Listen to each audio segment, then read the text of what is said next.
Hi hello ಎಲ್ರಿಗೂ ನಮಸ್ಕಾರ. Welcome back to my YouTube channel. So ಇನ್ನು ದೀಪಾವಳಿ ಹಬ್ಬ ಈಗ ತಾನೇ ಮುಗ್ದಿದೆ.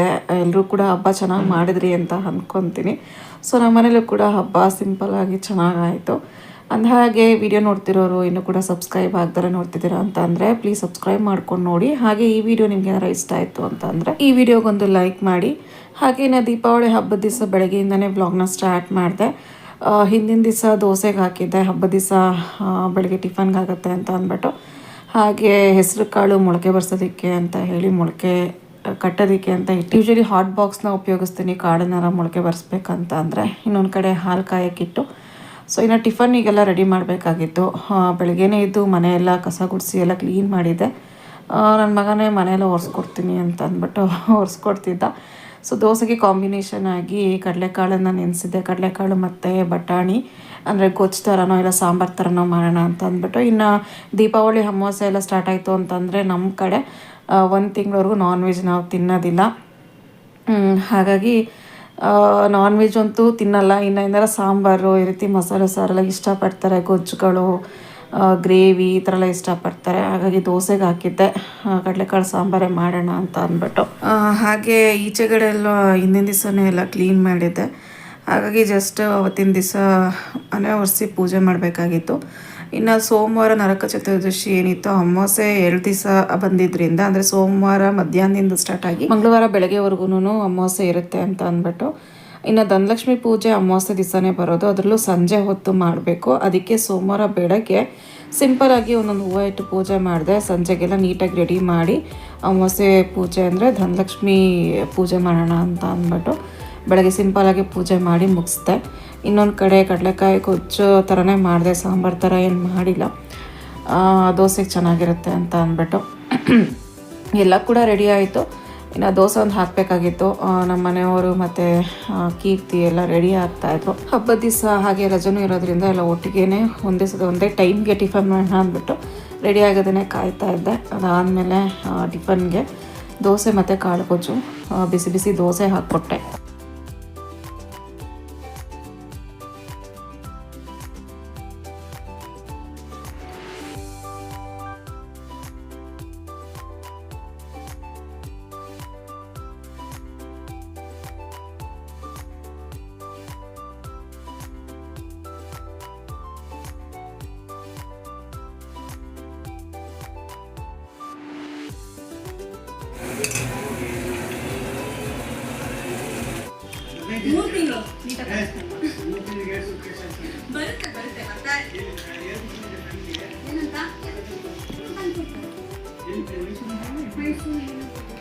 ಬೆಳಗ್ಗೆ ಎಲ್ಲ ಸಿಂಪಲ್ಲಾಗಿ ಪೂಜೆ ಮಾಡಿ ಇನ್ನು ಸಂಜೆಗೆ ನೀಟಾಗಿ ಹೂವೆಲ್ಲ ಮುಡಿಸಿ ದೇವರಿಗೆಲ್ಲ ರೆಡಿ ಮಾಡಿ, ಅಂದರೆ ದೇವ್ರ ಮನೆಯೆಲ್ಲ ನೀಟಾಗಿ ರೆಡಿ ಮಾಡಿ ದೀಪಕ್ಕೆಲ್ಲ ಬತ್ತಿ ಹಾಕಿ ಎಲ್ಲ ರೆಡಿ ಮಾಡ್ಕೊಳ್ತಾ ಇದ್ದೀನಿ.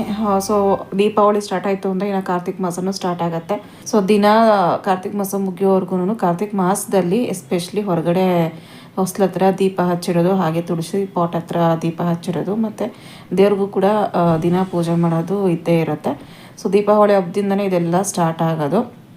ಇನ್ನು ಎಲ್ಲ ರೆಡಿ ಮಾಡ್ಕೊಂಡಿದ್ನಲ್ಲ, ಸೊ ದೀಪ ಎಲ್ಲ ಹಚ್ಚಿ ಮುಸ್ಸಂಜಲಿ ಧನಲಕ್ಷ್ಮಿ ಪೂಜೆ ದಿವಸ ರೆಡಿ ಮಾಡಿಕೊಂಡು ಪೂಜೆ ಎಲ್ಲ ಮಾಡೋದು ಸ್ಟಾರ್ಟ್ ಮಾಡಿದೆ. ಆ್ಯಕ್ಚುಲಿ ಒಂದು 4 ಗಂಟೆಯಿಂದ ಎಲ್ಲ ರೆಡಿ ಮಾಡಿ ದೀಪ ಹಚ್ಚೋದಕ್ಕೆ ಅಂತ ಆ್ಯಕ್ಚುಲಿ 4 ಗಂಟೆಯಿಂದ ಪೂಜೆ ಮಾಡೋದಕ್ಕೆ ಅದೆಲ್ಲ ರೆಡಿ ಮಾಡೋದಕ್ಕೆ ಸ್ಟಾರ್ಟ್ ಮಾಡಿದ್ದು. ಕರೆಕ್ಟಾಗಿ ಒಂದು 5:30 ಅಷ್ಟರಲ್ಲೆಲ್ಲ ಮುಗೀತು. ಒಂದು ಸ್ವಲ್ಪ ಹೊತ್ತು ಕೂತಿದ್ದು, ಕಾಫಿ ಎಲ್ಲ ಕುಡಿದು ಸಂಜೆ 6:30ಇಂದ 7:30ವರೆಗೂ ಟೈಮ್ ಚೆನ್ನಾಗಿರುತ್ತೆ. ಆ ಟೈಮಲ್ಲಿ ಧನಲಕ್ಷ್ಮಿ ಪೂಜೆ ಮಾಡಬೇಕು ಅಂತ ಸೊ ಕರೆಕ್ಟಾಗಿ 6:30ಗೆ ಪೂಜೆ ಸ್ಟಾರ್ಟ್ ಮಾಡಿದೆ. ಇನ್ನು ಹೊರಗಡೆ ಎಲ್ಲ ಹಚ್ಚಿರೋ ದೀಪ ಎಲ್ಲ ಇಡ್ತಾ ಇದ್ದೀನಿ.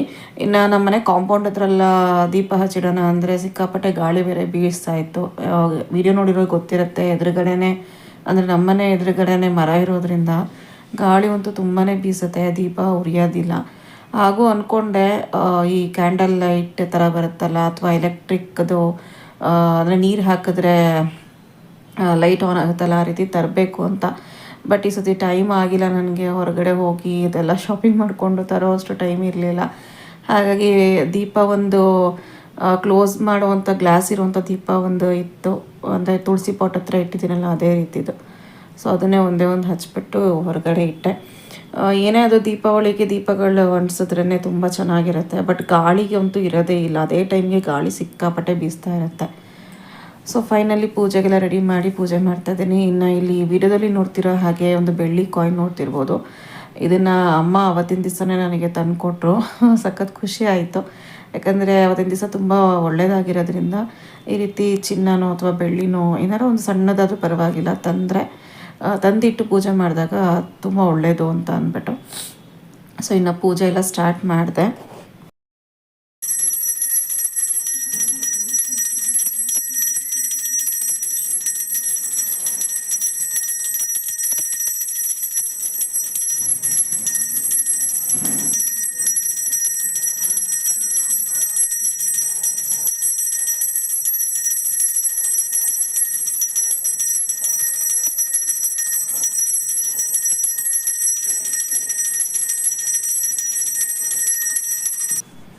ಹಾಗೆ ಈ ಧನಲಕ್ಷ್ಮಿ ಪೂಜೆ ಮಾಡುವಾಗ ಕಬ್ಬಿನ ಜ್ಯೂಸ್ ಅಂದರೆ ಕಬ್ಬಿನ ಹಾಲು ಇಟ್ಟು ಪೂಜೆ ಮಾಡಿದ್ರೆ ತುಂಬ ಒಳ್ಳೆಯದು, ಲಕ್ಷ್ಮಿಗೆ ತುಂಬ ಪ್ರಿಯವಾಗಿರೋದು. ಹಾಗೆ ಲಕ್ಷ್ಮಿಗೆ ಪ್ರಿಯವಾಗಿರುವಂಥ ವಸ್ತುಗಳನ್ನ ನಾವು ಪೂಜೆ ಮಾಡಿ ನಾವು ಎಲ್ಲಿ ಕ್ಯಾಶ್ ಇಡ್ತೀವಿ ಅಂತ ಜಾಗದಲ್ಲಿ ಇಟ್ಟರೂ ಕೂಡ ತುಂಬಾ ಒಳ್ಳೆಯದಾಗುತ್ತೆ. ಅಂದರೆ ಈ ಟೈಮಲ್ಲಿ ಪೂಜೆ ಮಾಡಿ ನಾವು ತೆಗೆದಿಟ್ಕೊಂಡ್ರೆ ಸೊ ಅದನ್ನು ಕೂಡ ಈ ವಿಡಿಯೋದಲ್ಲಿ ನಾನು ಶೇರ್ ಮಾಡಿದ್ದೀನಿ. ಯಾವ ರೀತಿ ನಾನು ಅದನ್ನೆಲ್ಲ ಪೂಜೆ ಮಾಡಿ ನಾನು ರೆಡಿ ಮಾಡಿಕೊಂಡು ಕ್ಯಾಶ್ ಬಾಕ್ಸಲ್ಲಿ ಇಡಬೇಕು ಅನ್ನೋದನ್ನು ಕೂಡ ನಾನು ಈ ವಿಡಿಯೋದಲ್ಲಿ ಶೇರ್ ಮಾಡಿದ್ದೀನಿ. ಸೊ ನೋಡ್ಬೋದು. ಇನ್ನು ಹೊಸಲಿಗೆ ತುಂಬ ದಿವಸನೇ ಆಯಿತು ಅಕ್ಕಿ ಹಿಟ್ಟನ್ನು ಬೆಳೆಸ್ಕೊಂಡು ರಂಗೋಲೆ ಬಿಟ್ಟು ಸೊ ಅಕ್ಕಿ ಹಿಟ್ಟಲ್ಲಿ ನೀಟಾಗಿ ರಂಗೋಲೆ ಬಿಟ್ಟಿದ್ದೀನಿ. ಸೊ ನಾನು ಹೇಳಿದಾಗೆ ಹತ್ತತ್ರ ಒಂದು 3/4 ಗಂಟೆ ಆಯಿತು ಎಲ್ಲ ರೆಡಿ ಮಾಡಿ ನಾನು ಪೂಜೆ ಸ್ಟಾರ್ಟ್ ಮಾಡೋದಕ್ಕೆ. ಒಟ್ಟಿನಲ್ಲಿ ನಿಧಾನಕ್ಕೆ ತುಂಬ ಪೀಸ್ಫುಲ್ಲಾಗಿ ಪೂಜೆ ಮಾಡ್ದಂಗೆ ಅನ್ನಿಸ್ತು ನನಗೆ ಅವತ್ತು.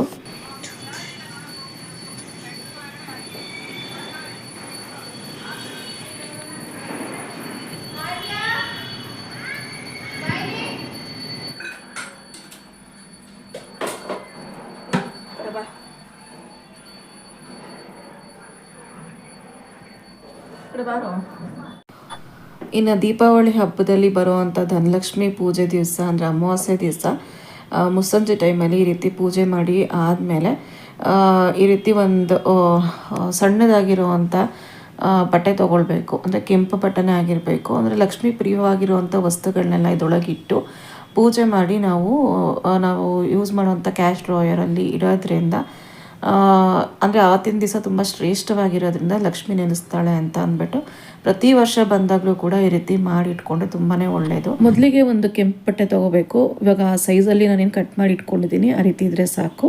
ಅದಕ್ಕೆ ಅರಿಶಿನ, ಕುಂಕುಮ, 2 ಅರಿಶಿನದ ಕೊಂಬು, 6 ಕಾಳಷ್ಟು ಧನಿಯಾ, ಹಾಗೆ 1 ಚಿಟಿಕೆ ಅಕ್ಕಿ, ನಿಮ್ಮ ಕೈಯಲ್ಲಿ ಎಷ್ಟು ಬರುತ್ತೆ ಅಷ್ಟು ಅಕ್ಕಿ, ಒಂದು ಸ್ವಲ್ಪ ಪಚ್ಚಕರ್ಪೂರ ಮತ್ತು ಲಾವಂಚದ ಬೇರೆ ಹಾಕಬೇಕು. ಅದಾದಮೇಲೆ ನೋಡಿ ಇದು ಕೂಲ್ಗಂಜಿ ಹಾಕ್ತಾಯಿದ್ದೀನಿ. ಎಲ್ಲ 6 ತೊಗೋಬೇಕು. ಹಾಗೆ ಇದು ಗೋಮತಿ ಚಕ್ರ ಮತ್ತು ಕವಡೆ, ಅದಾದಮೇಲೆ ಕಮಲಾಕ್ಷಿ ಬೀಜ. ಸೊ ಇದಿಷ್ಟೂ ಹಾಕಿ ಲವಂಗ ಮತ್ತು ಏಲಕ್ಕಿ ತೊಗೋಬೇಕಾಗತ್ತೆ. ಅದನ್ನು ಕೂಡ ಒಂದು 6 ತೊಗೊಂಡು ಇಟ್ಬಿಟ್ಟು ಇದರೊಳಗಡೆ ಸೊ ಇದಕ್ಕೆ ಪೂಜೆ ಮಾಡಬೇಕು. ಅಂದರೆ ನೆನೆಸ್ಕೊಂಡು ಲಕ್ಷ್ಮಿ ನೆನೆಸ್ಕೊಂಡು ಈ ರೀತಿ ನಿಮ್ಗೇನು ಮನಸ್ಸಿಗೆ ಬರುತ್ತೆ ಅದನ್ನೆಲ್ಲ ಬೇಡಿಕೆಗಳನ್ನ ಪ್ರಾರ್ಥನೆ ಮಾಡಿಕೊಂಡು ಲಕ್ಷ್ಮಿಗೆ ನಾವು ಲಕ್ಷ್ಮಿ ನೆನೆಸ್ಕೊಂಡು ಪೂಜೆ ಮಾಡಬೇಕಾಗತ್ತೆ.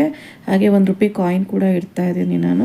ಇದಿಷ್ಟು ಇಟ್ಬಿಟ್ಟು ಪೂಜೆ ಮಾಡಿ ಇದನ್ನು ಗಂಟು ಕಟ್ಟಿಬಿಟ್ಟು ಆವತ್ತಿನ ದಿವಸ ದೇವ್ರ ಮನೆಯಲ್ಲೇ ಇಟ್ಟು ಪೂಜೆ ಮಾಡಿ ಮಾರನೇ ದಿವಸ ನಿಮ್ಮ ಕ್ಯಾಶ್ ಬಾಕ್ಸಲ್ಲಿ ಇಡೋದ್ರಿಂದ ತುಂಬಾ ಒಳ್ಳೆಯದಾಗತ್ತೆ. ಇದರಿಂದ ಪಾಸಿಟಿವ್ ರಿಸಲ್ಟ್ ಕೂಡ ನೀವು ನೋಡ್ಬೋದು. ಅಂದರೆ ಏನೇ ಮಾಡಿದ್ರೂ ಒಂದು ನಂಬಿಕೆ ಇಟ್ಟು ಮಾಡಬೇಕಾಗತ್ತೆ.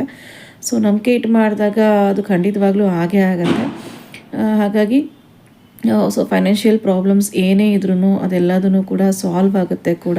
ಲಕ್ಷ್ಮಿಗೆ ಪ್ರಿಯವಾಗಿರುವಂಥ ವಸ್ತುಗಳಾಗಿರೋದ್ರಿಂದ ಸದಾಕಾಲ ನೆಲೆಸ್ತಾಳೆ ಅಂತ ಒಂದು ನಂಬಿಕೆ ಇಟ್ಟು ಈ ರೀತಿ ಪೂಜೆ ಮಾಡಿಬಿಟ್ಟು ಎಸ್ಪೆಷಲಿ ಈ ರೀತಿ ಧನಲಕ್ಷ್ಮಿ ಪೂಜೆ ದಿವಸ ಅಂದರೆ ದೀಪಾವಳಿ ಬರೋಂಥ ಅಮಾವಾಸ್ಯೆ ದಿವಸ ಈ ರೀತಿ ಮಾಡಿಡೋದ್ರಿಂದ ತುಂಬಾ ಒಳ್ಳೆ ರಿಸಲ್ಟ್ಸ್ ನೋಡ್ಬೋದು. ಖಂಡಿತವಾಗ್ಲೂ ಟ್ರೈ ಮಾಡಿ ನೋಡಿ, ನಂಬಿಕೆ ಇದ್ದರೆ ಮಾತ್ರ. ಮತ್ತು ಮಂಗಳಾರತಿ ಕೂಡ ಮಾಡಿ ಎಲ್ಲ ಪೂಜೆ ಎಲ್ಲ ಮುಗಿಸಿದಾಯಿತು. ಅದಾದಮೇಲೆ ನಮ್ಮಮ್ಮ ಕಜ್ಜಾಯ ಕೊಟ್ಟು ಕಳ್ಸೋದನ್ನ ಮರ್ತಿದ್ರು. ಆ್ಯಕ್ಚುಲಿ ಅವರು ದೀಪಾವಳಿಗೆ ಅಂತ ಅಂದ್ಬಿಟ್ಟು ಒಂದು ಸ್ವಲ್ಪ ಕಜ್ಜಾಯಕ್ಕೆ ನೆನೆಸಿ ಮಾಡಿದರು. ನನಗದು ಗೊತ್ತೇ ಇಲ್ಲ ಅವ್ರು ಮಾಡಿರೋದು. ಅವ್ರು ಹೇಳಿದಾಗಲೇ ಗೊತ್ತಾಗಿದ್ದು ಈ ರೀತಿ ಕಜ್ಜಾಯ ಮಾಡಿದ್ದಾರೆ ಅಂತ. ಅದನ್ನು ಕೀರ್ತಿ ಕೈಲಿ ಕೊಟ್ಟು ಕಳಿಸಿದ್ರು. ಅದನ್ನು ಕೂಡ ನೈವೇದ್ಯಕ್ಕೆ ಇಟ್ಟು ಅರ್ಪಿಸ್ತಾ ಲಾಸ್ಟಲ್ಲಿ ಪೂಜೆ ಎಲ್ಲ ಆದಮೇಲೆ ಒಂದು ತಂದುಕೊಟ್ಟ. ಸೊ ಮಂಗಳಾರತಿ ಎಲ್ಲ ಮಾಡಿ ನೆಮ್ಮದಿಯಾಗಿ ಒಂದು ಸ್ವಲ್ಪ ಹೊತ್ತು ಕೂತ್ಕೊಂಡಿದ್ದಾಯಿತು. ಪೂಜೆ ಎಲ್ಲ ಮಾಡಿದ್ಮೇಲೆ ಯಾಕೋ ಸಂಜೆಯಿಂದನೇ ನನಗೆ ಒಂದು ಸ್ವಲ್ಪ ಒಂದು ಸೆನ್ಸೇಷನ್ ಅನ್ನಿಸ್ತು, ಒಂಥರ ಕೋಲ್ಡ್ ಆಗುತ್ತೆ ಅನ್ನೋ ಥರ. ಬಟ್ ಅದು ಸಿಕ್ಕಾಪಟ್ಟೆ ಹೈ ಫೀವರ್ ಆಗಿಬಿಟ್ಟು ಒಂದು 3 ಡೇಸ್ ಆಯಿತು. ಈಗಲೂ ಕೂಡ ನನ್ನ ವಾಯ್ಸ್ ಕೇಳ್ತಾ ಇರ್ಬೋದು, ಒಂದು ಸ್ವಲ್ಪ ವಾಯ್ಸಲ್ಲಿ ಕ್ಲಾರಿಟಿ ಇಲ್ಲ. ತುಂಬಾ ಕೋಲ್ಡಾಗಿ ಕಾಫ್ ಆಗಿ ಒಂಥರ ಅವತ್ತಿನ ದಿವಸದಿಂದನೇ ಸ್ಟಾರ್ಟ್ ಆಯಿತು. ನನಗೆ ಆ್ಯಕ್ಚುಲಿ ಸೀರೆ ಉಟ್ಕೊಂಡು ರೆಡಿಯಾಗಿ ಪೂಜೆ ಮಾಡಬೇಕು ಅಂತೆಲ್ಲ ಅಂದ್ಕೊಂಡಿದ್ದೆ. ಬಟ್ ಏನು ಕೂಡ ಮಾಡೋಕ್ಕಾಗಿಲ್ಲ. ನನಗೆ ಸಂಜೆಯಿಂದನೇ ಒಂಥರ ಅನ್ನಿಸೋದು ಸ್ಟಾರ್ಟ್ ಆಗಿತ್ತು. ಅದು ಗೊತ್ತಾಗ್ಬಿಡುತ್ತಲ್ವ ಜ್ವರ ಬರುತ್ತೆ ಅಂದರೆ ಯಾವ ಥರ ಆಗುತ್ತೆ ಅಂತ ಅಂದ್ಬಿಟ್ಟು. ಮೈಕೈಯೆಲ್ಲ ನೋವುತ್ತೆ, ತಲೆಯೆಲ್ಲ ಭಾರ ಆದಂಗೆ ಅನಿಸೋದು, ಆ ರೀತಿ ಎಲ್ಲ ಆಗ್ತಾಯಿತ್ತು. So all of A sudden ಚಳಿ ಜ್ವರ ಸ್ಟಾರ್ಟ್ ಆಗಿದ್ದರಿಂದ ನಾನು ಏನು ಕೂಡ ಅಂದ್ಕೊಂಡಂಗೆ ಆಗಲಿಲ್ಲ. ಹಾಗೆ ವೀಡಿಯೋಸ್ ಕೂಡ ನಾನು ಜಾಸ್ತಿ ಮಾಡ್ಕೊಳೋಕ್ಕೂ ಆಗಲಿಲ್ಲ. ಇನ್ನು ಪಟಾಕಿ ಹೊಡೆಯೋದು ಮಾತ್ರ ನೆಕ್ಸ್ಟ್ ನಾನು ವೀಡಿಯೋ ಮಾಡ್ಕೊಳಕ್ಕಾಯ್ತು ಅಷ್ಟೇ. ಇನ್ನು ಪೂಜೆ ಎಲ್ಲ ಮುಗಿದ ಮೇಲೆ ಈ ರೀತಿ ಧೂಪ ಕೂಡ ಹಾಕ್ತೀನಿ ನಾನು ಅಮಾವಾಸ್ಯೆ ಪೌರ್ಣಮಿಗೆಲ್ಲ. ಸೊ ಅವತ್ತು ಅಮಾವಾಸ್ಯೆ ಆಗಿರೋದ್ರಿಂದ ಮನೆಯೆಲ್ಲ ನೀಟಾಗಿ ಮೂಲೆಯಲ್ಲೂ ಕೂಡ ಧೂಪ ಎಲ್ಲ ಹಾಕಿ ಪೂಜೆ ಮಾಡಿ ಮುಗಿಸಿದ್ದಾಯಿತು.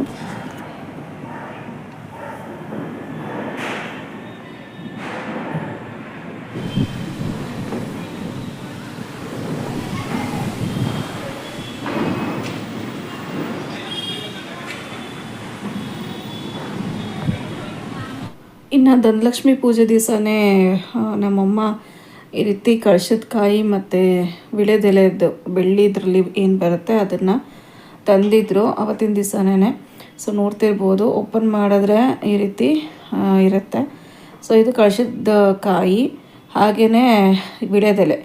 ಪದೇ ಪದೇ ಚೇಂಜ್ ಮಾಡೋದು ಕೂಡ ತಪ್ಪುತ್ತೆ. ಮತ್ತು ವಿಳೆದೆಲೆ ಎಲ್ಲ ಒಣಗೋದಾಗ ಚೇಂಜ್ ಮಾಡೋವರೆಗೂ ನಾವು ಪೂಜೆ ಮಾಡೋದಕ್ಕೂ ಆಗೋದಿಲ್ಲ. ಕೆಲವೊಂದು ಸತಿ ಹೋಗ್ತಾರೋ ಅಷ್ಟೂ ಕೆಲವೊಂದು ಸತಿ ಟೈಮ್ ಇರೋದಿಲ್ಲ, ಆ ರೀತಿಯೆಲ್ಲ ಆಗ್ತಾ ಇರುತ್ತೆ. ಸೊ ಆ ರೀತಿ ಎಲ್ಲ ಪ್ರಾಬ್ಲಮ್ಸ್ ಇದ್ಮೇಲೆ ಅವ್ರಿಗಿರಲ್ಲ. ಯಾಕೆಂದರೆ ಕಾಯಿ ಮತ್ತು ವಿಳೆದೆಲೆ ಎರಡನ್ನೂ ಕೂಡ ಬೆಳ್ಳಿದ್ರಲ್ಲಿ ತಂದಿದ್ದಾರೆ. ನಮ್ಮ ಅಮ್ಮಂಗೆ ಮುಂಚೆಯಿಂದನೂ ಇದು ಆಸೆ ಇತ್ತು. ಸೊ ಒಳ್ಳೆ ಟೈಮ್ ನೋಡಿಕೊಂಡು ಇದನ್ನು ತಂದಿದ್ದಾರೆ. ಇದೆಲ್ಲ ಎಷ್ಟು ಅಂತ ಅಂದ್ಬಿಟ್ಟು ಡೀಟೇಲಾಗಿ ನಾನು ಇನ್ನೊಂದು ವೀಡಿಯೋದಲ್ಲಿ ಶೇರ್ ಮಾಡ್ತೀನಿ, ಎಷ್ಟಾಯಿತು ಏನು ಅಂತ ಅಂದ್ಬಿಟ್ಟು. ಹಾಗೇ ಅವ್ರ ಮನೇಲೂ ಕೂಡ ಧನಲಕ್ಷ್ಮಿ ಪೂಜೆ ಎಲ್ಲ ಮಾಡಿ ನೋಡ್ತಿರ್ಬೋದು, ಹೊಸ ಕಳಶದ ಕಾಯೆಲ್ಲ ಇಟ್ಟು ಪೂಜೆ ಮಾಡಿದ್ದಾರೆ. ಸೊ ತುಂಬಾ ಚೆನ್ನಾಗಿ ಕಾಣಿಸ್ತಾ ಇದೆ. ದೇವ್ರ ಮನೆಗೆ ಒಳ್ಳೆ ಕಳೆ ಬಂತು ಅಂತಲೇ ಹೇಳ್ಬೋದು, ಅಷ್ಟು ಚೆನ್ನಾಗಿದೆ. ಆ್ಯಕ್ಚುಲಿ ಅದರಲ್ಲಿ ಓಂ ಅನ್ನೋ ಚಿಹ್ನೆ ಕೂಡ ಇದೆ ಕಳಶದ ಕಾಯಲ್ಲಿ ಡಿಸೈನಲ್ಲಿ. ಸೊ ಡೀಟೇಲಾಗಿ ನಾನು ಇನ್ನೊಂದು ದಿವಸ ವೀಡಿಯೋನ ಶೇರ್ ಮಾಡ್ತೀನಿ. ಯಾಕಂದರೆ ಅವತ್ತಿನ ದಿವಸ ಜಾಸ್ತಿ ವೀಡಿಯೋ ಮಾಡ್ಕೊಳ್ಳೋಕ್ಕೆ ಟೈಮ್ ಇರಲಿಲ್ಲ.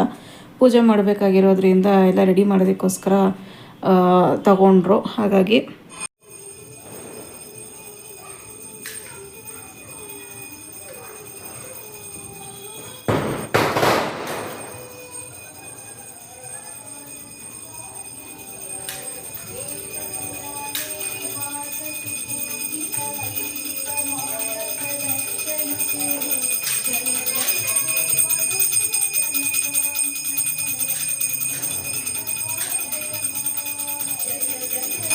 ಅವತ್ತಿನ ದಿವಸ ಹೊರಗಡೆ ಎಲ್ಲ ಮಳೆ ಬರೋಂಗೆ ಆಗಿತ್ತು ಅಂತ ಅಂದ್ಬಿಟ್ಟು ಹೊರಗಡೆ ರಂಗೋಲೆ ಬಿಟ್ಟಿದ್ರೂ ಮಳೆ ಬಂದೆಲ್ಲ ಅಳಿಸಿತ್ತು. ಹಾಗಾಗಿ ಹೊಸ್ಲು ಮುಂದೆ ನೀಟಾಗಿ ರಂಗೋಲೆ ಬಿಟ್ಟು ಎಲ್ಲ ರೆಡಿ ಮಾಡಿ ಪೂಜೆ ಮಾಡಿದ್ದಾರೆ. ಇದಾದಮೇಲೆ ಇನ್ನೇನು ಪಟಾಕಿ ಹೊಡಿಯೋದಷ್ಟೇ ಸಂಭ್ರಮ. ಸೊ ದೀಪಾವಳಿ ಅಂದರೆ ಪಟಾಕಿ ಹೊಡಿಯೋದು. ಸೊ ನೆಕ್ಸ್ಟ್ ಅದೇ ಕೆಲಸ ನಾವು ಮಾಡಿದ್ದು. ನರಕ ಚತುರ್ದಶಿ ದಿವಸ ಮಕ್ಕಳೆಲ್ಲ ಸ್ವಲ್ಪ ಪಟಾಕಿ ಹೊಡೆದು ಖಾಲಿ ಮಾಡಿದರು. ಇನ್ನು ಮಿಕ್ಕಿದ್ನೆಲ್ಲ ಬಳ್ಳಿಪಾಡ್ಯಮ್ಮೆ ದಿವಸ ಇದೆಲ್ಲ ಪಟಾಕಿ ಮಿಕ್ಕಿರೋದೆಲ್ಲ ಹೊಡೆದಿರೋದು. ಸೊ ಪಟಾಕಿ ಹೊಡೆದು ದೀಪಾವಳಿ ಹಬ್ಬ ಗ್ರ್ಯಾಂಡಾಗೇ ಸೆಲೆಬ್ರೇಷನ್ ಮಾಡಿದ್ವಿ.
ಕಟ್ಟಿ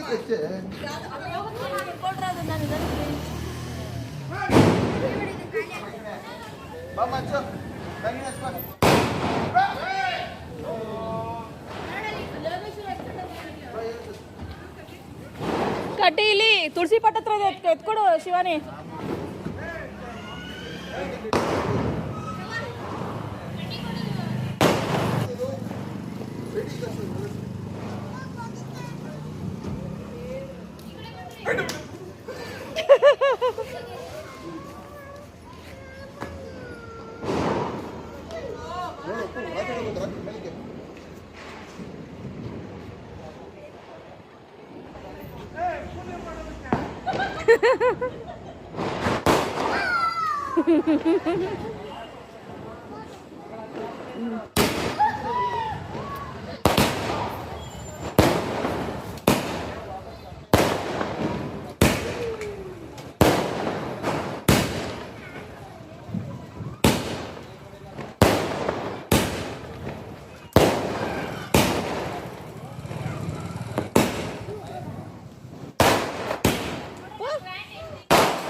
ಲಾಸ್ಟಲ್ಲಿ ನಾವೆಲ್ಲರೂ ತುಂಬಾ ಇಷ್ಟಪಟ್ಟು ಹೊಡೆದಿದ್ದು ಅಂದರೆ ಈ ರೀತಿ ಫ್ಲವರ್ ಪಾಟು. ಅಂದರೆ ಇದು ಫ್ಲವರ್ ಪಾಟ್ ಅಂತ ಹೇಳಲ್ಲ, ಬಟ್ ಫ್ಲವರ್ ಪಾಟ್ ಥರನೇ ಇದನ್ನು ಕೂಡ ನೋಡ್ತಿರ್ಬೋದು. ಸಖತ್ತಾಗಿತ್ತು ಮತ್ತು ತುಂಬ ಹೊತ್ತು ಇದು ಬರ್ಸ್ಟ್ ಆಗ್ತಿತ್ತು. ಸೊ ಇದಂತೂ ಎಲ್ರಿಗೂ ಇಷ್ಟ ಆಯಿತು. ಆಮೇಲೆ ಸರ ಪಟಾಕಿ ಎಲ್ಲ ಹೊಡೆದು, ಇನ್ನು ಮಕ್ಕಳು ಸಣ್ಣ ಪುಟ್ಟ ಪಟಾಕಿ ಎಲ್ಲ ಹೊಡಿತಾಯಿದ್ರು, ಸುರು ಬತ್ತಿ ಹಚ್ಚೋದು, ಹಾಗೆ ಭೂಚಕ್ರ ಇದೆಲ್ಲ. ಸೊ ಎಲ್ಲ ಮುಗಿಸ್ಕೊಂಡು ನಾನು ಕೂಡ ಮನೆ ಕಡೆ ಹೊರಟೆ. ಮಕ್ಕಳಿನ್ನೂ ಕೂಡ ಏನೇನಿದೆ ಸಣ್ಣ ಪುಟ್ಟ ಪಟಾಕಿಗಳೆಲ್ಲ ಹೊಡಿತಾಯಿದ್ರು. ಸೊ ಇದಿಷ್ಟು ಆಗಿತ್ತು ಅವತ್ತಿನ ದಿವಸದ ವ್ಲಾಗ್. ಸೊ ಈ ದೀಪಾವಳಿ ಹಬ್ಬದ ಸೆಲೆಬ್ರೇಷನ್ ನಮ್ಮ ಮನೇಲಿ ಈ ರೀತಿ ಆಯಿತು. ಹೋಪ್ ಈ ವ್ಲಾಗ್ ನಿಮ್ಗೆ ಇಷ್ಟ ಆಯಿತು ಅಂತಂದರೆ ಲೈಕ್ ಮಾಡಿ, ಶೇರ್ ಮಾಡಿ, ಹಾಗೆ ಸಬ್ಸ್ಕ್ರೈಬ್ ಮಾಡ್ದಲ್ಲೇ ಇರೋರು ಪ್ಲೀಸ್ ಸಬ್ಸ್ಕ್ರೈಬ್ ಮಾಡ್ಕೊಂಡು ನೋಡಿ ಅಂತ ಹೇಳ್ತಾ, ಸೊ ಮುಂದಿನ ವ್ಲಾಗಲ್ಲಿ ಮೀಟ್ ಆಗ್ತೀನಿ. Until then thanks for watching.